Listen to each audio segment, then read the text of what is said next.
پہلے تو یہ نیوکلیئر ڈیل کے حوالے سے یہ کافی اچھی ڈیل ہے سعودی پوائنٹ آف ویو سے. سعودی عرب نے بہت بڑی کمٹمنٹ، 1000 ارب ڈالر کی کمٹمنٹ دی ہوئی ہے امریکی انتظامیہ کو، ٹرمپ انتظامیہ کو. تم کو تو میرے خیال میں اس کا پہلا جو سمر ہے سعودی عرب کے لیے وہ یہ سول نیوکلیئر ڈیل کی شکل میں جلد ہی سامنے آنے والا ہے. سردار صاحب. جی جی بالکل درست ہے. اس کے بارے میں جتنے بھی مذاکرات تھے وہ گزشتہ برس کو اکتوبر میں مکمل ہو چکے تھے، اور سعودی عرب کے امریکہ کے سے تین مطالبات تھے. ایک یہ کہ انہیں جنگی ساز و سامان چاہیے تھا، دوسرے انہوں نے یعنی سویلین نیوکلیئر کیپیبلٹی کے لیے، اور خاص طور سے ان کو اجازت دی جائے کہ وہ جو اس کے کمپوننٹس ہوتے ہیں یا جو مشینری ہوتی ہے اس کی امپورٹ کی اجازت دی جائے امریکہ سے، اور ایک جامع معاہدہ کیا جائے جسے 123 سول نیوکلیئر اگریمنٹ کہتے ہیں. یہ امریکہ کے جو 1954 کے اٹامک انرجی ایکٹ ہے اس کے تحت دیا جاتا ہے. لیکن اس میں جو ابھی تک تفصیلات سامنے آئی ہیں وہ یہ طے نہیں ہوا کہ اس میں IAEA کی سیف گارڈز ہوں گی یا کوئی ویریفیکیشن میکینزم ہوگا.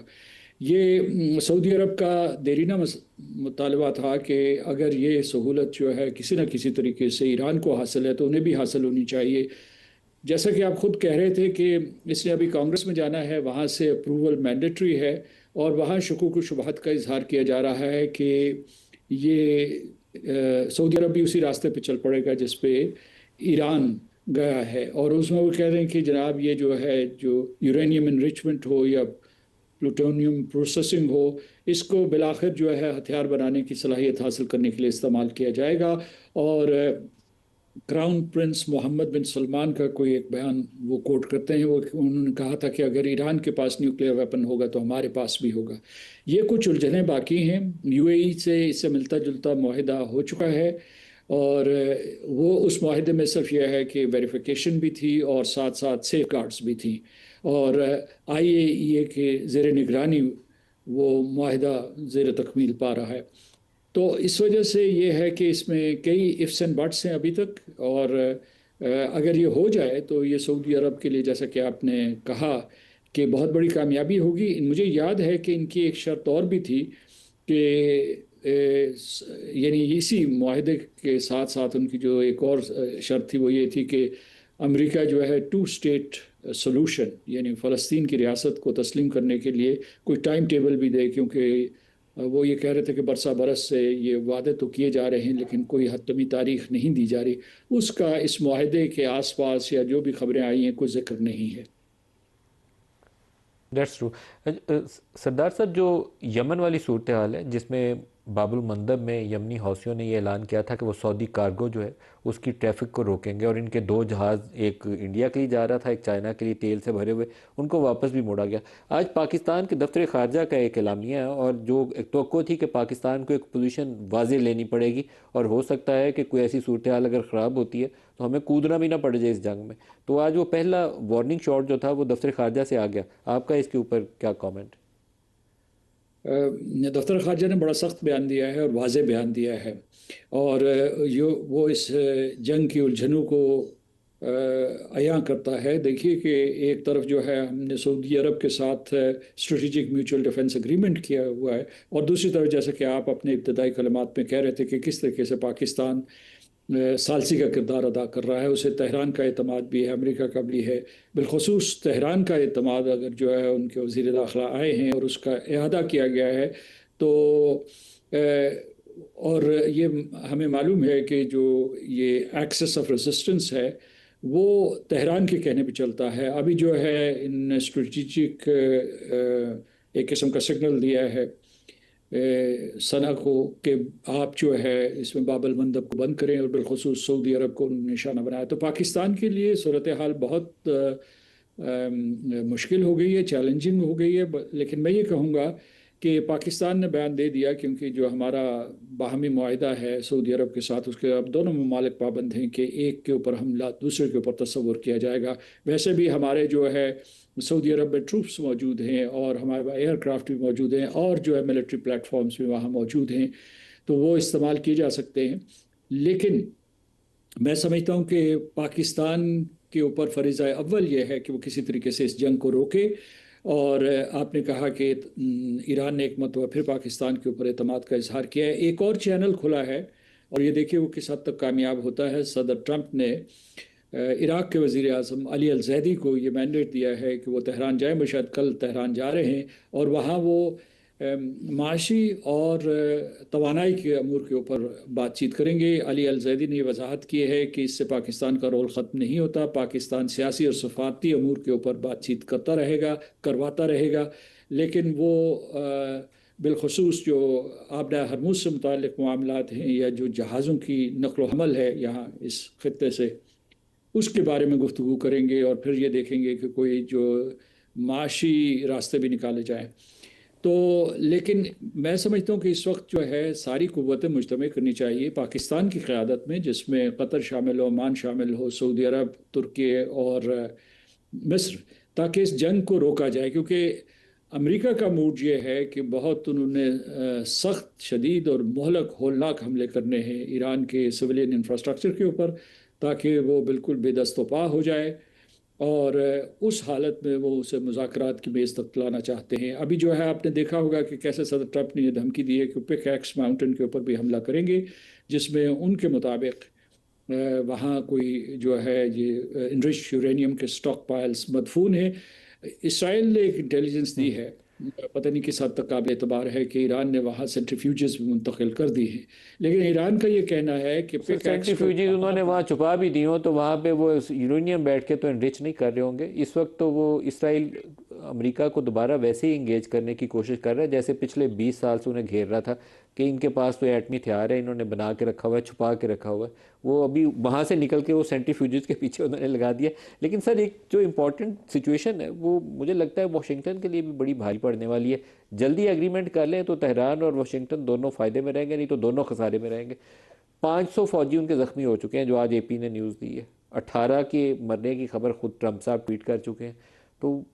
پتہ نہیں ہے کہ امریکی عوام کتنی دیر ٹالریٹ کریں گے ٹرمپ صاحب کے اس طریقہ کار کو، جنگ والے کو، کیونکہ ایران میں شہادتیں ہو رہی ہیں لوگوں کی، لیکن اس کے جب جوابی وار جائیں گے تو جوابی وار میں امریکی فوجی مریں گے بھی اور زخمی بھی ہوں گے۔ امریکہ برداشت کر لے گا اس تکلیف کو؟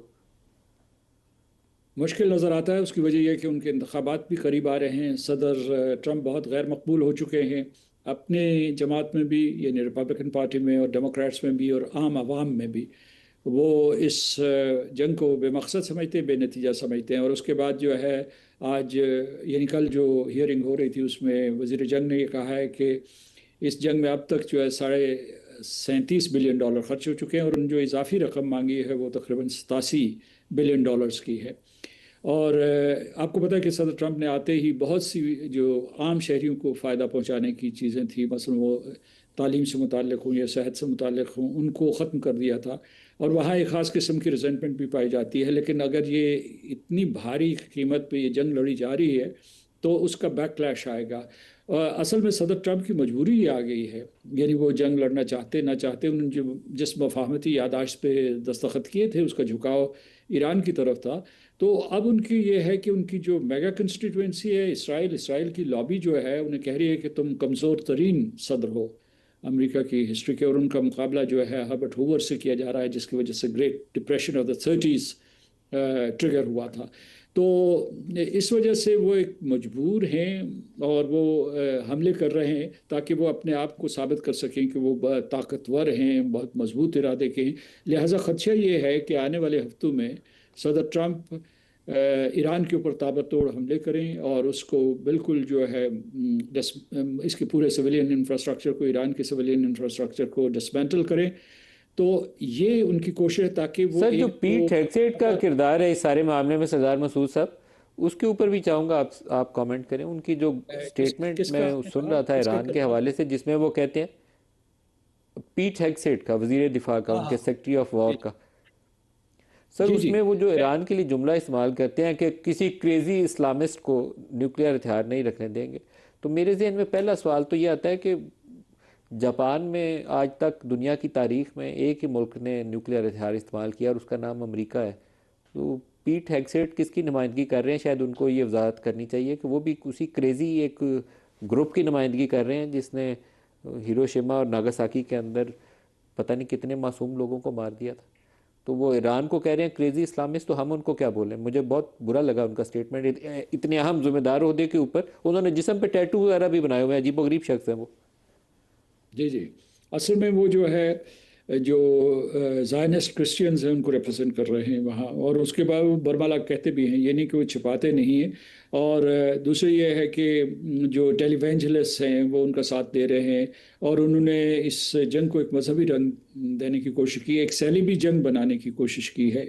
اور اسی لیے وہ اس قسم کے کوئی حوالے دیتے رہتے ہیں۔ امریکہ میں بھی اسلاموفوبیا ہے، اور اس طریقے سے تمام اسلامی ممالک کو ایک اسٹیریوٹائپ کے طور پر پیش کیا جاتا ہے، لیکن ان کی جو ہے کانگریس میں بڑی پٹائی ہوئی ہے، ان کے اوپر بہت تنقید کی گئی ہے، ان کے بہت سے جو ہے دلائل کو رد کر دیا گیا ہے۔ تو اگر آپ دیکھیں کہ جو صدر ٹرمپ کی کابینہ ہے، دو حصوں میں منقسم ہے۔ ایک جو ہے اس میں مارکو روبیو ہیں، وزیر جنگ پیٹ ہیگسیت ہیں، اور سی آئی اے کے ڈائریکٹر ہیں۔ ان تینوں نے جو ہے مفاہمتی یادداشت کے سلسلے میں اپنے تحفظات کا اظہار کیا تھا، اور دوسری طرف جو نائب صدر جے ڈی وینس ہیں، اور اسٹیو وٹکاف، جیرڈ کشنر، اور کچھ اور کابینہ کے ارکان جو ہے، میرا خیال ہے ان میں ٹریجری سیکرٹری بھی شامل ہوگا۔ یہ سارے کے سارے چاہتے ہیں کہ کسی طریقے سے جو ہے جنگ ختم ہو، کیونکہ یہ امریکہ کے لیے بہت نقصان دہ ہے۔ اور دوسری طرف آپ کو پتہ ہے کہ آپ نے کہا تھا کہ ان کو دونوں ممالک کو نقصان ہوگا۔ ایران کو یہ ہے کہ ان کی جو الٹرا ہارڈ لائنرز ہیں، انہوں نے بھی جو ہے دباؤ ڈالا ہوا ہے ان کی سیاسی قیادت کے اوپر، اور پاسداران انقلاب نے بھی، کہ یہ جنگ آپ ختم نہیں کرنی، اور اس طریقے سے آپ نے ہرموز کے اوپر کسی قسم کا کنٹرول آپ نے کمزور نہیں کرنا۔ تو یہ میں کسی جگہ گفتگو کرتے ہوئے کہہ رہا تھا، امریکہ میں ایک ایکسپریشن ہے کہ دے آر پلئنگ چکن، کہ مطلب ہے دو تیز رفتار گاڑیاں ایک دوسرے کی طرف بڑھ رہی ہیں، اور دیکھتے ہیں کہ وہ انتظار کر رہے ہیں کہ کون پہلے آنکھ جھپکاتا ہے۔ یہ صورتحال ہے، میرا خیال ہے اس سفارتکاروں کی اور جو میڈیٹرز کی ذمہ داریاں اور بھی اس پورے سناریو میں بڑھ جاتی ہیں۔ درست ہے۔